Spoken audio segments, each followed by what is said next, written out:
Thanks for checking out our channel. Here's going to be a hopefully repair video on this particular unit. This is a Gallagher MPE2. Has a Snell name on there, which if you're not familiar with Snell, who they were the distributor for Gallagher when Gallagher first came here to at least in the United States. I don't know about Canada, but at least North America or United States in general. They were the main distributor for them before, from the mid-late 70s all the way to the late 80s.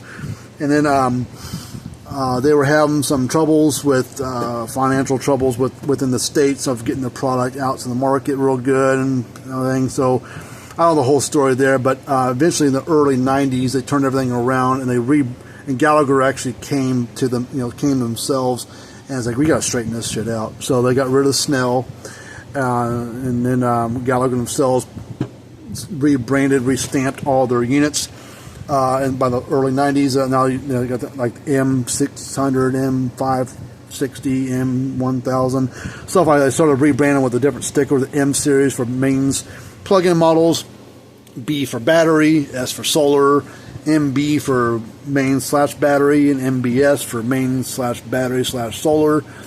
So they did a whole redo by the early 90s. Now they still use that same model number naming nomenclature still today, 35 years later. But this unit is called the MPE2, mains powered energizer, I guess what that stands for, and it's got a little 2 on there. It's kind of faded and hard to see, but a little 2 right there.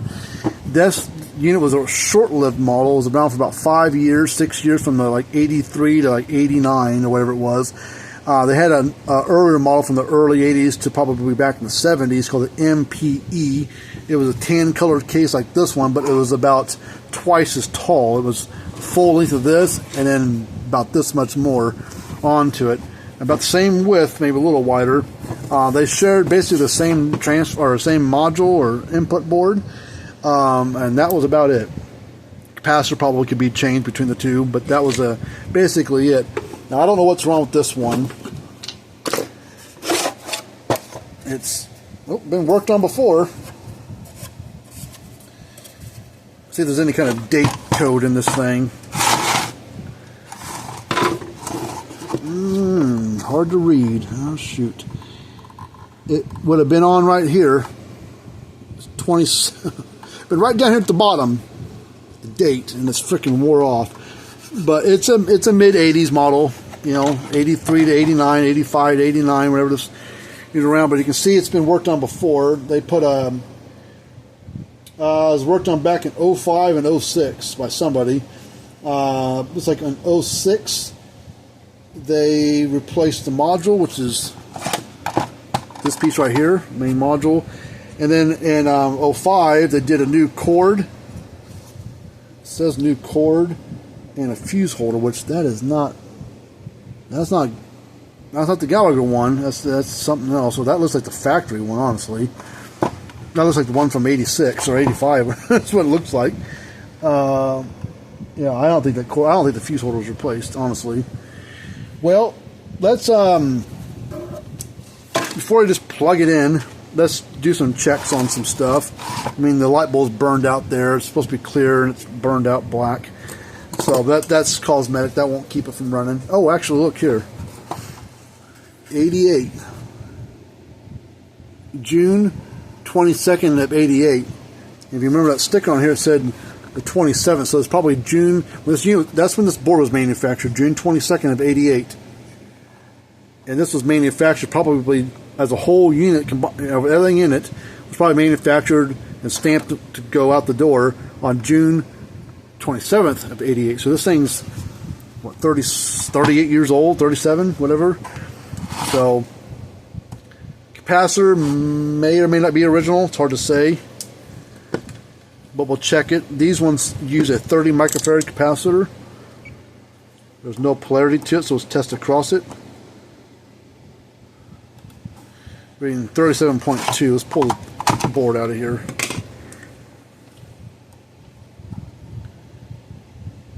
Yeah, reading 28.2 out of 30. That's not too terrible. It's within 10%.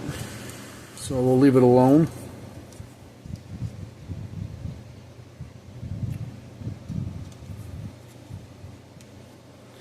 So I'm just doing a little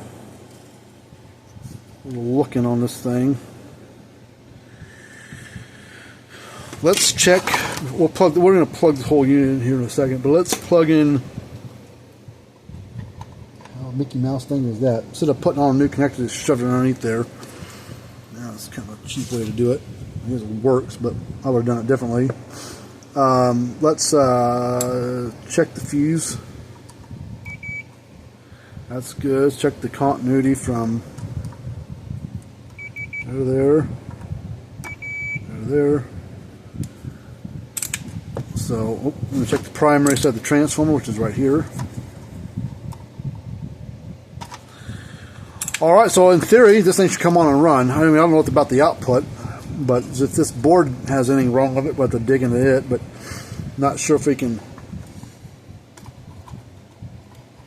get this board going or not. And every single part is labeled what it is. Alright, cord has got a lot of grime on it.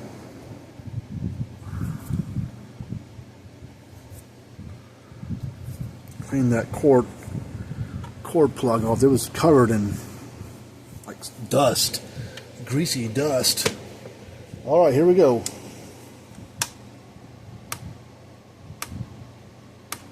It's working. Come on, and clicking. That bowl's burned out too. That bowl's definitely burned out. These were probably the lowest voltage ones that Gallagher produced. They were putting out about 4,000 or 5,000 volts, somewhere in that range with open circuit.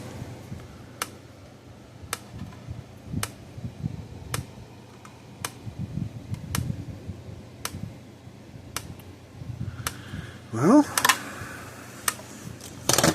so far so good. Let's turn it off. Let's do a ground fault test on there, which plug this cord, plug this device back into the wall. It's tied to ground. Let's plug our unit into that. Come on, what's going on here? I'm going to take this wire, which is tied to ground, and touch ground terminal. In theory, this unit should not change. You should still hear it pulse, and it shouldn't get any louder or softer.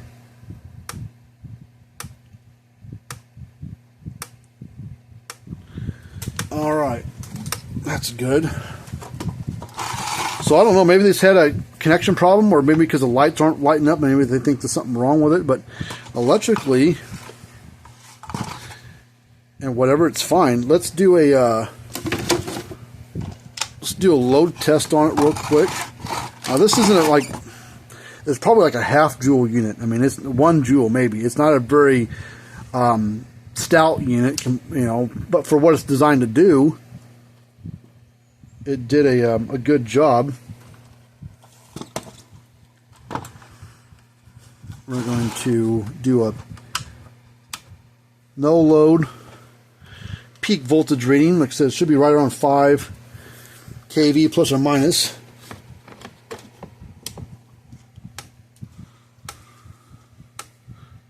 And watch this number right there. It's going to give us a peak voltage. This is with no load on it. Yep. Between 4.5 and 5, right where we're supposed to be. A 500 ohm load. It should probably drop down around, probably closer to 3. So it's a 1.2 joule, 3.3 kV, so it's holding the load fine. Like I said, this is probably a 1 joule plus or minus unit. Now we're going to do a 200 ohm load. This will probably just about kill the thing.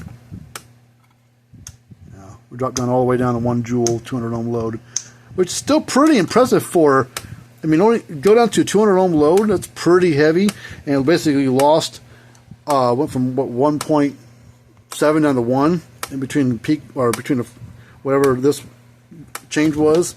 So it's a stout little unit for what it's designed to do. I mean, it's old school, very reliable. Let's put a turn the light off real quick. We're going to put a pair of needles, probably going to touch the ground side and get close to the hot side, see what kind of spark it'll throw.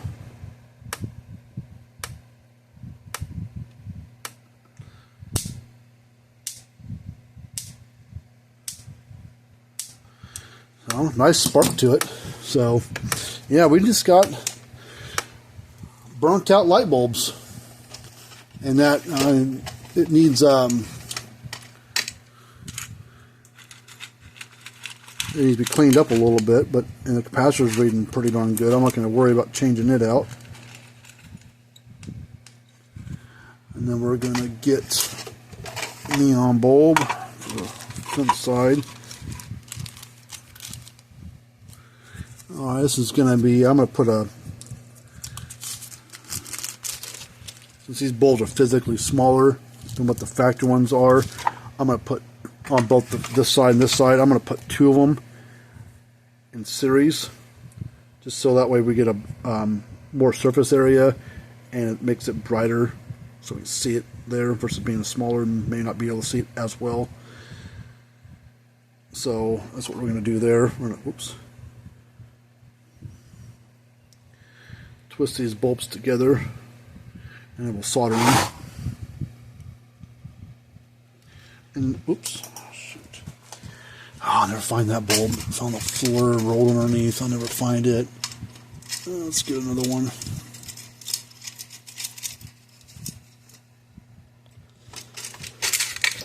Alright.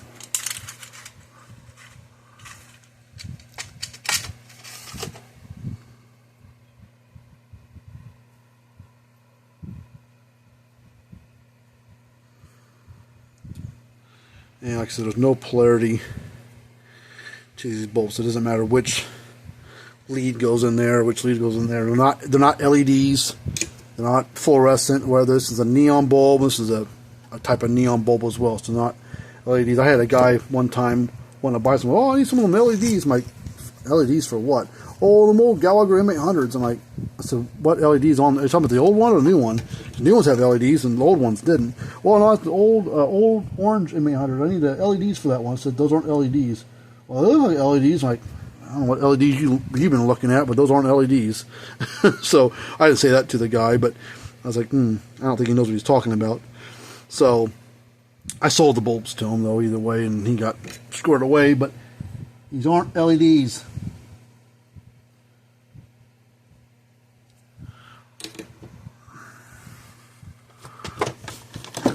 These are a neon bulb. So now we're going to snip off what we don't need off of there.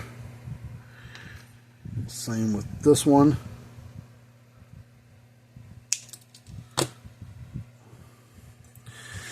Okay, let's see.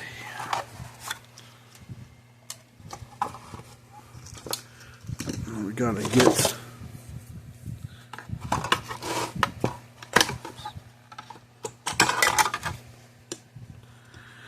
alright, let's see. Turn it this way.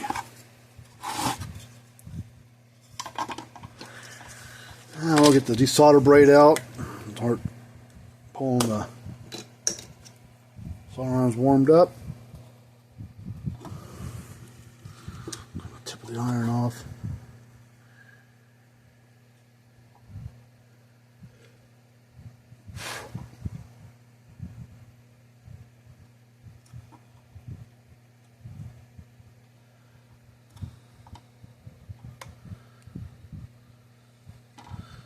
See, this actually has a spot for 2, but some versions had 2 bulbs, and later ones only used 1. I think they used 1 just to save a little money and time on production and stuff.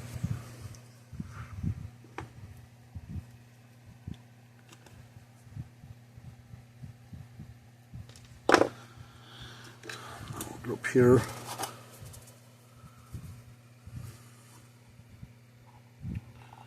Solder off there.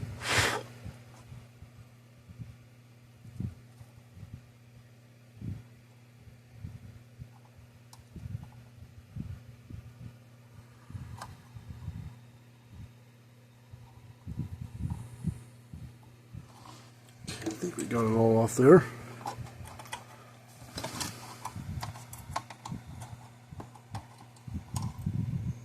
One's off there.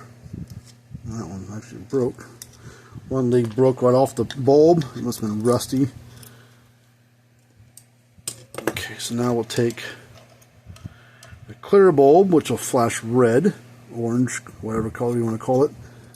Put that across the two outside holes.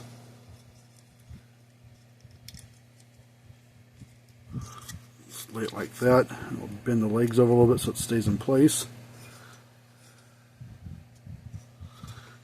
And we'll take these neon bulbs and we'll put them into the two outside holes there.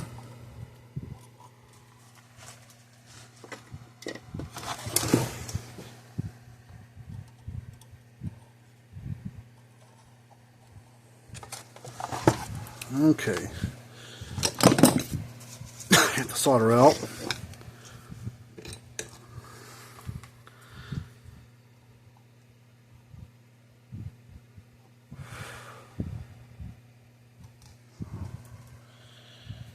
It's done there, and then we'll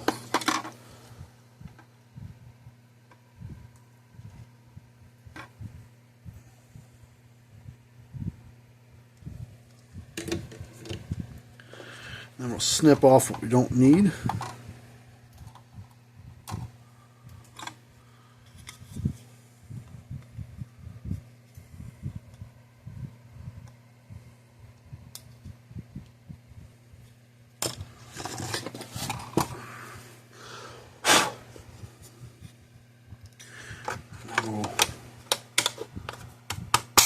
Slide the board in like that. Now let's plug it back in and all the lights should light up. I think I used blue ones on this one, so maybe it'd be blue lights lit up here and reddish orange ones over here. There we go. There we go. It's kind of hard to see the glare or the frame rate of the camera is not picking every single pulse up with that bulb there, but it is flashing. Kind of see it glowing right there. It is. These are flashing nice and bright. And you see that's kind of a blue color. So, yeah, it's ready to go back to work for another, hopefully 20, 30, 40 years.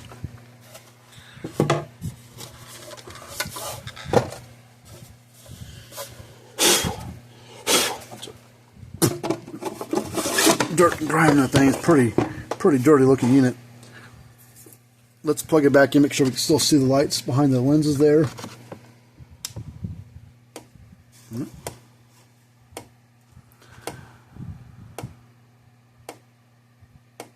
There we go. Alright. Saved another one from the trash heap. But this was nothing much wrong with this one. This is kind of a nice, easy fix. But there you go. There's our information. So if you'd like to send us a old Gallagher unit or whatever brand you got, be happy to take a look at it for you. Links down in the description below. Remember to like and subscribe if you already haven't. Until next time, see you guys later on and be safe.